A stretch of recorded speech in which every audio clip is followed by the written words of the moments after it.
Assalamualaikum warahmatullahi wabarakatuh. Perkenalkan, nama saya Fitriah Alwi, NIM 190321100115, dari kelas Agribisnis A, program studi Agribisnis. Nah, di sini saya akan menjelaskan sedikit tentang komoditas garam. Sebelumnya, di sini saya akan menjelaskan sedikit apa yang dimaksud dengan garam. Garam merupakan senyawa kimia yang memiliki komponen dan komponen utamanya, yaitu dapat berupa natrium klorida dan dapat mengandung unsur lain seperti magnesium, kalsium, besi, dan kalium, serta beberapa bahan tambahan atau bahan tambahan yodium lainnya.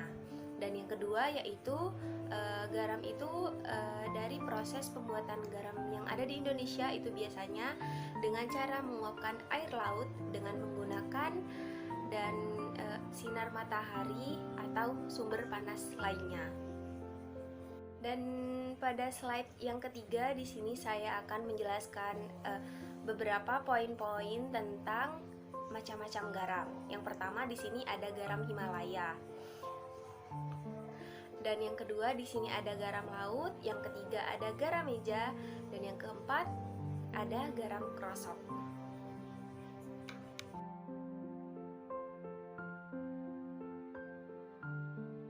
Untuk yang pertama di sini ada garam Himalaya. Garam Himalaya ini merupakan garam yang berwarna merah muda atau pink yang berasal dari tambang garam Heura, pegunungan Himalaya, Pakistan. Maka dari itu garam tersebut dinamakan garam Himalaya. Dan yang kedua, garam Himalaya ini mengandung zat besi yang cukup kecil jumlahnya sehingga bisa membuat garam ini tuh berwarna merah. Dan yang kedua itu ada garam laut.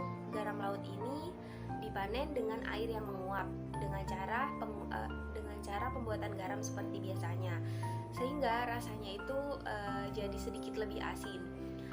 Garam laut ini seperti dengan garam meja, di mana garam laut ini mengandung natrium klorida yang cukup tinggi. Namun jumlahnya itu tergantung pada sumber dan cara pengolahannya.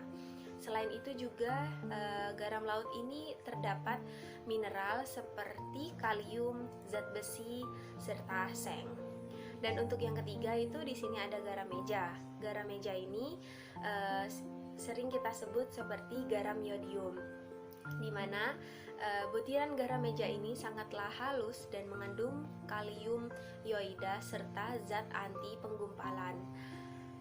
Dan yang terakhir di sini ada garam krosok, di mana garam krosok ini sering dikenal dengan sebutan crude solar salt. Garam krosok ini merupakan garam yang dihasilkan melalui proses evaporasi dan kristalisasi air laut. Setelah itu saya akan menjelaskan sedikit permintaan harga garam. Permintaan harga garam itu berapa? Permintaan harga garam itu bergantung dengan konsumsi masyarakat Indonesia terhadap makanan di luar pokok. Kemudian untuk permintaan harga garam itu juga bergantung pada permintaan dan penawaran, atau yang biasa kita sebut dengan supply and demand. Karena adanya pandemi ini itu juga bisa menyebabkan banyak sekali rumah makan yang tutup. Selain itu juga harga garam sangat dipengaruhi oleh mutu pada garam tersebut yang biasa dihasilkan oleh petambak garam, di mana garam petambak ini merupakan salah satu bahan baku garam yang dikonsumsi yodium dengan yodium dan telah ditentukan standar SNI-nya. Dan harga garam untuk satu bungkusnya itu sendiri berkisar antara 3.000 sampai dengan 5.000, di mana kebijakan harga yang merupakan suatu kebijakan atau keputusan yang hampir selalu dipegang oleh pemerintah yang berguna untuk melindungi masyarakat tersebut secara luas, baik itu kepada produsen ataupun kepada konsumen. Dan untuk materi selanjutnya yaitu ada peluang untuk pengembangan garam, di mana pada kalangan industri saat ini yang merupakan pengguna pulau garam nasional yang mendukung rencana pemerintah untuk bisa mengembangkan industri garam tersebut. Hal ini juga merupakan salah satu upaya yang bisa menjadi peluang yang berguna untuk terhadap industri garam yang terdapat di Indonesia yang untuk bisa memperkuat pengadaan yang ada di dalam negeri. Hal ini juga merupakan salah satu keputusan yang diambil untuk bisa meningkatkan kebutuhan terhadap produksi garam yang ada di dalam negeri, dan ini juga merupakan salah satu upaya untuk bisa mengurangi keberadaan garam impor, di mana garam tersebut dominan dari negara Australia. Apalagi saat ini perekonomian Indonesia itu mulai perlahan-lahan membaik dan membaik kembali, dan itu juga merupakan kebutuhan akan garam pun itu semakin banyak dan luar biasa. Selain itu juga dari industri kimia dan pangan itu garam itu sebaiknya didominasi dari negara kita sendiri. Pada slide yang selanjutnya di sini ada tingkat persaingan, di mana tingkat persaingan yang terdapat pada garam ini yang ada di sekitar lingkungan itu adalah pembuatan garam yodium yang memiliki persaingan yang cukup ketat dengan perusahaan garam yodium lainnya.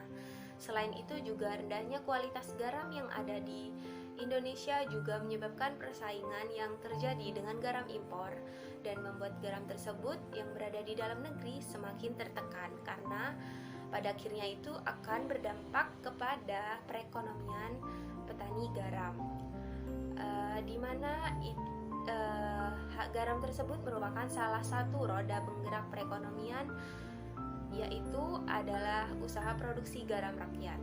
Karena usaha produksi garam rakyat ini menyediakan lapangan pekerjaan bagi masyarakat yang berada di kawasan pesisir Indonesia yang sudah menjadi sarana dan prasarana untuk bisa mengatasi kemiskinan. Untuk materi selanjutnya yaitu terjadinya masalah teknis yang ada pada garam.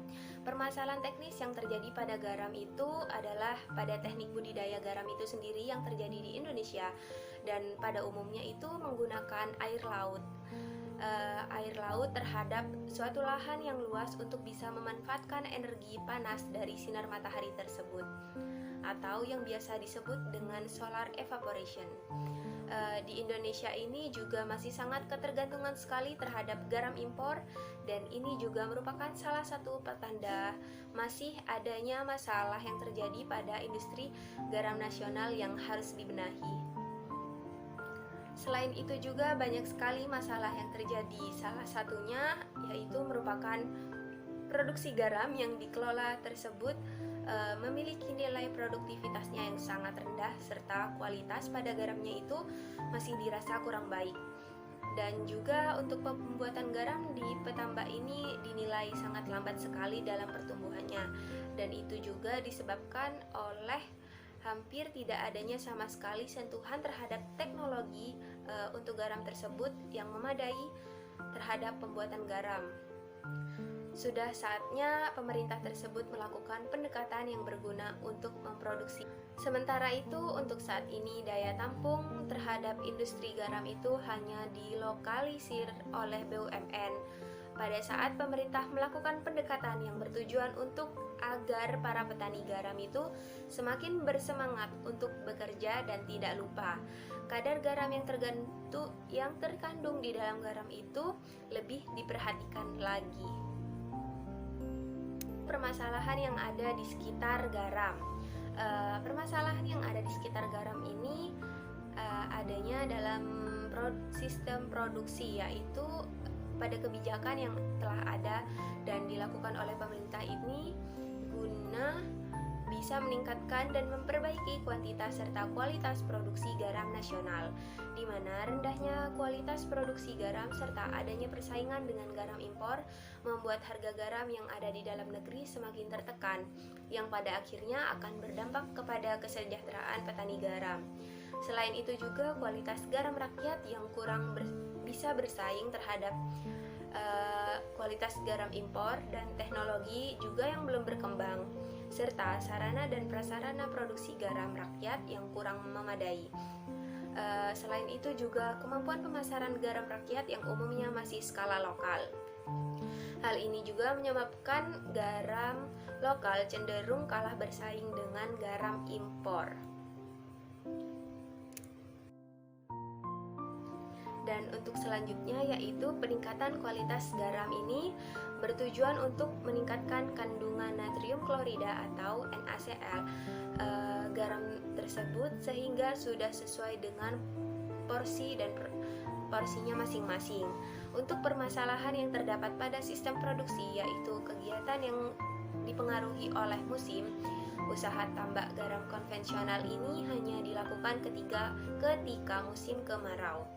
Oleh karena itu, diperlukan suatu usaha strategis dan sistematis untuk dapat membantu petambak garam untuk bisa meningkatkan kualitas produksi sekaligus dalam jangkauan pasar, di mana program pemberdayaan masyarakat juga diperlukan untuk membantu dalam penyelesaian permasalahan yang akan dihadapi oleh petambak garam tersebut.